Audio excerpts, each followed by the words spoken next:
Okay, alright yan. Kita-kits muli. At ito nga, no, mainit-init po itong ating pag-uusapan ngayon. At isa na naman pong kongresista na gusto ata na maambunan ng malita itong kongresista na ito. No? At talagang ang kanya pong binanatan ay ang mga OFW, mga kababayan. Isang kongresista po nang galing po sa Cagayan de Oro City. Ito po, no, si Suman, no, Silver Swan ata ito. So, gusto ata itong maambunan ng mali-malita dahil alam po niya, isang malita, ang laki po ng halaga niyan, di ba, mga kababayan? So, gusto mabango po o bumango yung pong kanyang pangalan sa presidente. Pinakita po niya, no, na yun na nga, talagang marami na po ang kongresista ngayon na naging tanga o nagtanga-tangahan na dahil sa malita. Ito po, mga kababayan, no, isang post po niya na OFW po, no, ang kanyang binira dito. Kayong mga OFW, wala kayong utang na loob sa ating presidente. Tayo pa ngayon ang walang utang na loob. Imbis sila, yung mayroon pong utang na loob sa atin po ng mga OFW o kahit man po sa hindi OFW, sa mga mamamayan sa Pilipinas mismo na nagtrabaho, sila po, mayroon po silang utang na loob sa atin. Hindi po tayo na mamamayan ang mayroong utang na loob sa kanila. Dahil tayo po ang naghihirap, kumana po ng pera, pagkatapos ay pagbili natin may tax, pag kuha natin ng sahod may tax, halos lahat po may tax, mga kabayan. Saan po napunta yung mga tax na yan? Sila po ang nakikinabang. Nandyan po sa kanilang mga bulsa. At yan din po ang hinabol nito po isang kongresistang Silver Swan na ito. Ano ba ang naitulong ng presidenteng ito sa mga OFW bago po yun na naging OFW nung nandyan pa sa Pilipinas, di ba?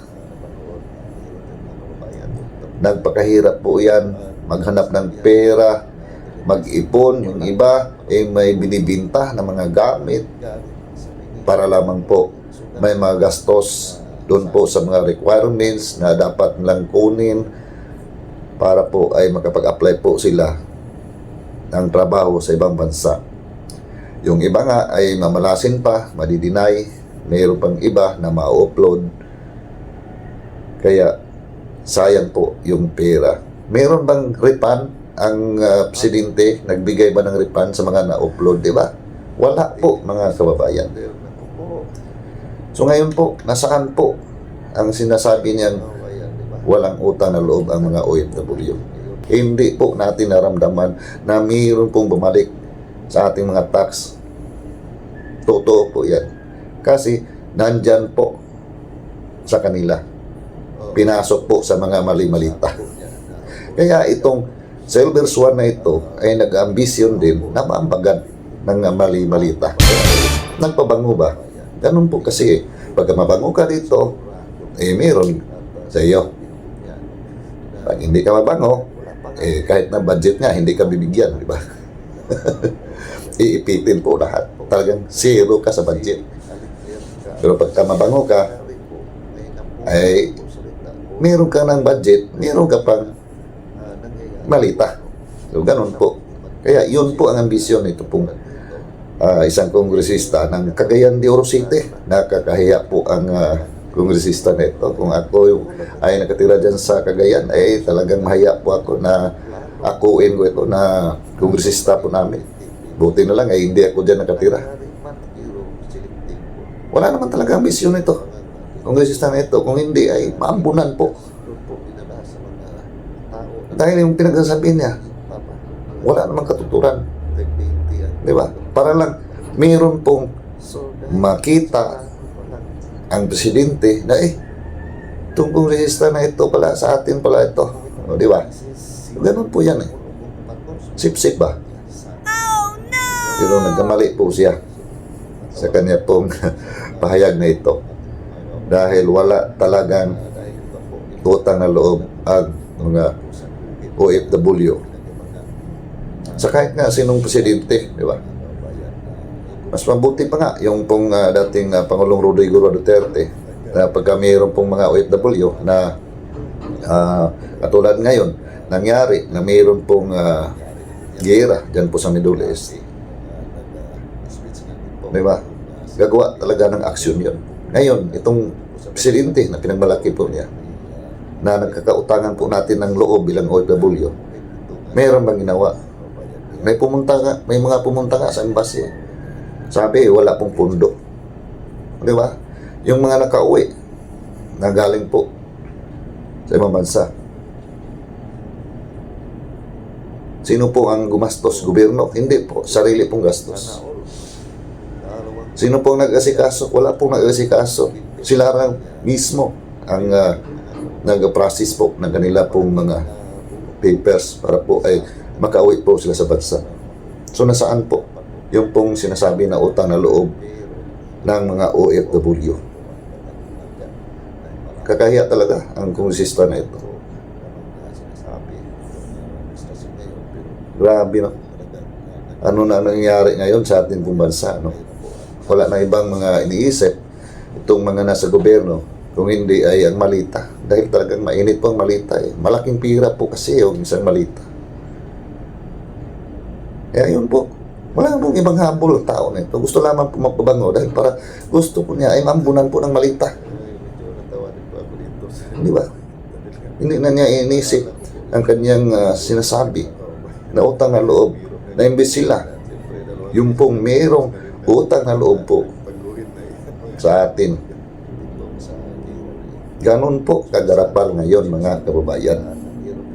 Mga kongresista, mayroon man pong ilan dyan na talagang sincero pa sa kanila pong mga trabaho na sana po ay hindi po sila matulad po, no?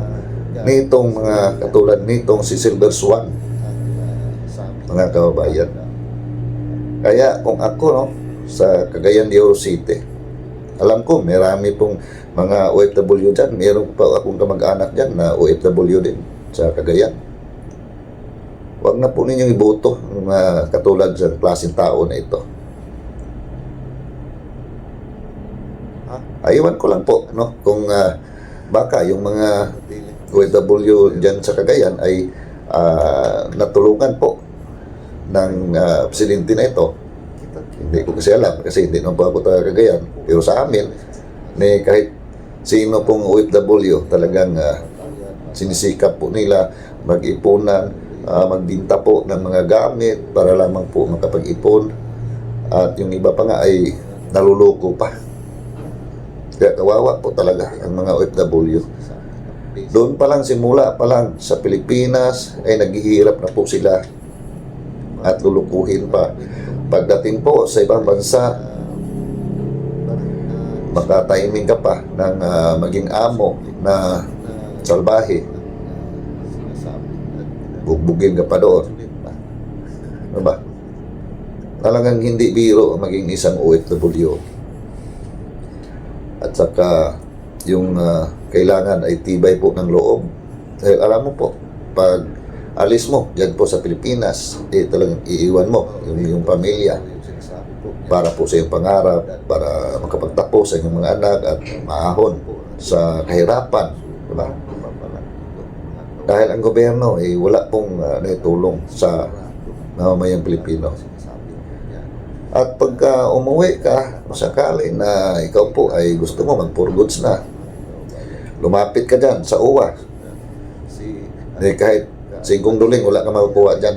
Totoo po yan. Dahil ako po ay umuwi na po ako dati. Pero, yun nga, lumapit kami sa uwa, wala. Meron po silang offer na scholarship po ng iyong anak. Pero yun lang po, yung mga basic lang po na mga courses na nandyan po sa TISDA. Wala din kwenta, mga kababayan. Yung pong sinasabi po ng uwa na isang scholarship. No? So wala talaga. Wala. Except na lang po siguro kung emergency po yung pag-uwi mo. Yung hindi pa natapos yung kontrata mo at napauwi ka dahil mayroon pong mga nangyari katulad nito siguro na mayroon pong gera dyan sa Middle East. Ay, yun siguro mayroon pong makukuha, pero yun lang, kano lang naman yan. Talagang tayo mga OFW ay dapat po isipin po natin na wag po gastos ng gastos, ay kailangan po magtabi po tayo para po sa pag-uwi po natin, alam po naman natin na ang tao ay darating din po ng panahon na talagang manghihina na po tayo at hindi na natin kaya. Pag-uwi natin sa Pilipinas, meron po tayong magagamit para po kung ano mang gustuhin po natin na magnegosyo. Dahil wala po tayong maasahan po sa gobyerno. Yun lamang po mga kababayan. At dito po sa Silver Swan na ito, masikatin po natin ito para po ay mamuna naman po siya ng malita mga kababayan. So yun lamang po ang akin pong komento tungkol nga dito bilang isang OFW. Hindi kasi maganda yung kanya pong binitawan po na komento na ito na mga walang utang na loob ang mga OFW. Nasa inyo po, sa atin po mga ka-OFW, magbigay din po kayo ng inyong komento nga patungkol sa kongresistang si Silver Swan na ito. So, yun lamang po ang akin pong masasabi at maraming salamat po sa inyong patuloy na pagsuporta, pagsubaybay sa aking magagawa po na mga reaction video katulad po dito, pag-alabas po ng ating pong mga public opinion dito po sa mga nasa gobyerno na hindi po maganda yung mga pinapakita po nila sa atin po na bilang mamamayan. Karapatan po natin na maglabas po ng opinion bilang mamamayang Pilipino. So, maraming salamat at see you po sa next video po. Ingat po mga kababayan sa ating mga OFW, sa ating mga kababayan dyan Luzon, Visayas at Mindanao. Palagi naman mag-ingat. Saan po tayo naroon. At see you po.